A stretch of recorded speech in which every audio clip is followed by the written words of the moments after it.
Hello,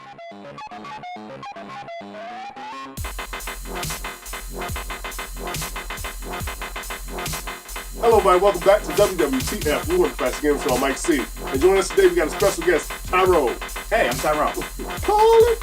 All right, so today we're reviewing Monster Hunter, right? Yes, Monster Hunter. What's it coming out for? It's coming out for the Xbox and PlayStation. Okay. So before we give our review, we like to rate stuff first. So, Tyrone, what do you give Monster Hunter? Monster Hunter, for me, I give it a 5 out of 5. 5 out of 5. Tyrone, I disagree with you. I'm going a little lower. A little lower? Then a little lower more. And then a little lower, a little bit more. Lower, really? Yeah, a little. I'm giving this a 2. Alright? So, Tyrone, why do you give this a 5? Okay, so for anybody who's ever played any Monster Hunters and any games in the series, I think you all are fully aware when you start off the game, it's a killer. I mean, it's boredom because it's about 2 to 3 hours of just nothing but, here, I'm going to baby feed you all these things that actually make up the game. And about time you get into all the action, you pretty much gave up on it, unless you're truly dedicated. With this particular game itself, it's simplified it so much, and it actually gives you enough to do that you kind of ignore the whole concept of the pain that you would have in the past. For anybody who's new that came on board with this game was a perfect fit for you because there's a ton of action, a ton of adventure, and there's a lot of things to do, and it incorporates the online features that I feel like it's definitely necessary and important to do when you're actually playing this particular type of game. This is the reason why I'm really all excited about this game. For me, this has actually rejuvenated me to get back into the series itself as a semi-fan of the Monster Hunter series. All right, so I'm not a fan of Monster Hunter. I always heard about Monster Hunter. This is my first time actually playing it. When I first started out playing it, I just noticed some of the animation was a little janky.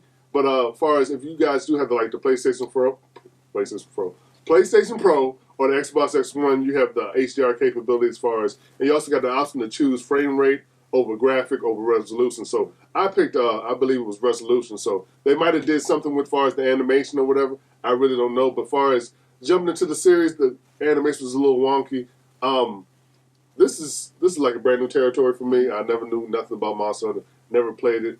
It was just kind of frustrating for me trying to get into the feel of stuff. It almost puts you in the mind, almost like Witcher a little bit, far as your upgradability and stuff like that. It's a little more fluid than Witcher, far as your movements and everything like that. But I just really couldn't get into this game. I don't know what was holding me back. Maybe because as far as the introduction, how it came on, the lip sync was really off in this game. I know this is basically a Japanese type of game, Monster Hunter fans and stuff like that.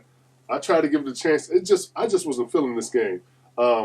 That's the only biggest thing I had as far as with this game. It just really didn't fuse my curiosity and make me want to keep playing this more. I only played a little bit just to get a little take up on it, so I give you guys a review for it.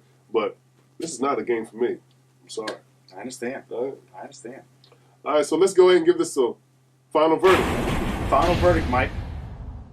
All right, I give it a pass on me, man. This just ain't the game for me. Man, just pass. I'm sorry. That's all I got. Anything else? Go ahead. You want to say something else? Go ahead, say something. No. I just say buy it. Okay. Just buy the game. Okay. If you're new, you're old, buy the game. I think you'll enjoy it. This would be a great introduction to the actual series itself. I understand, and a lot of people have the same results you. The biggest fear is with the West. The people in the West are not going to be interested in this game because it's going to bore the hell out of you when you play it. But once you get past all the chaos and all the boredom, there's a lot to be worth it. The grinding gets to it. The grinding is definitely worth it. But I understand why. Okay. For me, it's a buy. I understand it's a pass. All right. So, anything else you got to add about this game? No, because it doesn't help anything else. All right. So, like always, you guys can hit us up at thagamersshow@gmail.com. That's the Gamer Show with a name. Don't forget to head over to the Facebook store page where you find low prices. Don't forget to hit us up on vTime, and don't forget to subscribe to become a Games Club member. Remember to like, subscribe, and follow all social media networks. Join our Steam OS community and website community where you can get free stuff, and we'll see you next time on WWTF. We want the facts. Well, the Gamer Show. We'll see you next time. Keep watching. Thanks, Tyrone, for coming in. Thank you. All right.